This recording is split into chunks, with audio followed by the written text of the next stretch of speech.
कि एक भी बूंद है कित्तूर को कोई नहीं ले सकता। वीरांगना रानी चेन्नम्मा का ये कथन भारतीयों को स्व के लिए सर्वस्व अर्पित कर देने की सदैव प्रेरणा देता रहेगा। 19वीं शताब्दी में भारत की प्रथम बलिदानी वीरांगना कित्तूर की रानी चेन्नम्मा ही थी, जिन्होंने 11 दिन लगातार अंग्रेजों को पराजित। प्लीज हमारे चैनल को लाइक और सब्सक्राइब जरूर कर ले। क्या लेकिन 12वें दिन उन्हें अपने ही लोगों ने धोखा दे दिया। वह 19वीं शताब्दी के प्रारंभ में भारत की स्वतंत्रता हेतु सक्रिय होने वाली पहली वीरांगना थी। रानी चेन्नम्मा का जन्म काकती गांव में कर्नाटक के उत्तर बेलगांव 23 अक्टूबर 1778 में हुआ।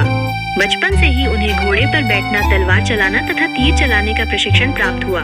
पूरे गांव में अपने वीरतापूर्ण कृत्यों के कारण से वो परिचित थी। रानी चेन्नम्मा का विवाह कित्तूर के शासक मलसाजा देसाई से 15 वर्ष की आयु में हुआ। उनका विवाहेतर जीवन सन 1816 में पति की मृत्यु के पश्चात एक दुख भरी कहानी बनकर रह गया। उनका एक पुत्र था, किंतु दुर्भाग्य उनका पीछा कर रहा था। सन 1824 में उनके पुत्र ने अंतिम सांस ली। अंग्रेजों द्वारा व्यापकत की नीति के अंतर्गत रानी चेन्नम्मा की रियासत को ब्रिटिश साम्राज्य में मिलाने के लिए अल्टीमेटम दिया और कित्तूर रियासत धारवाड़ जिलाधिकारी के प्रशासन में आ गया। चापलिन उस क्षेत्र के कमिश्नर थे। दोनों ने नए शासनकर्ता को नहीं माना तथा सूचित किया कि शासन स्वीकार करना होगा। अतः वीरांगना रानी चेन्नम्मा को अंग्रेजों के विरुद्ध युद्ध घोषणा करना पड़ा। अंग्रेजों ने कित्तूर को घेरा। अंग्रेजों के मनमाने व्यवहार का रानी चेन्नम्मा तथा स्थानीय लोगों ने कड़ा विरोध किया। ठाकरे ने कित्तूर पर आक्रमण किया। इस युद्ध में कई ब्रिटिश सैनिकों के साथ ठाकरे मारा गया।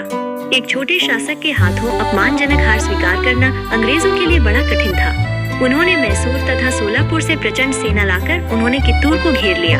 रानी चेन्नम्मा ने युद्ध टालने का अंत तक प्रयास किया। उन्होंने चापलिन तथा बॉम्बे प्रेसिडेंसी के गवर्नर से बातचीत की, जिनके प्रशासन में कित्तूर था।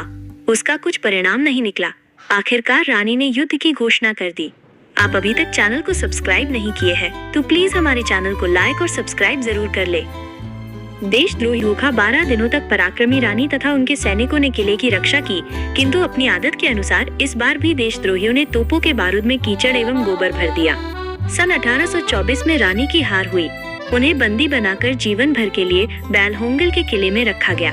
रानी चेन्नम्मा ने अपने बचे हुए दिन पवित्र ग्रंथ पढ़ने में तथा पूजा पाठ करने में बिताए। सन 1829 में उनकी मृत्यु हुई। शौर्य की देवी रानी चेन्नम्मा। कर्नाटक में रानी चेन्नम्मा का नाम शौर्य की देवी के रूप में बड़े आदर पूर्वक लिया जाता है। दुर्भाग्य देखिए कि तथाकथित वामपंथी इतिहासकारों और एक राजनीतिक दल विशेष के समर्थक परजीवी सेक्युलर इतिहासकारों ने इतिहास लिखते समय 16वीं शताब्दी की महान वीरांगना रानी अब्बक्का, 18वीं शताब्दी की महान वीरांगना वेलु नचियार और 19वीं सदी की भारत की प्रथम बलिदानी रानी चेन्नम्मा के बलिदान को हाशिए में भी नहीं रखा।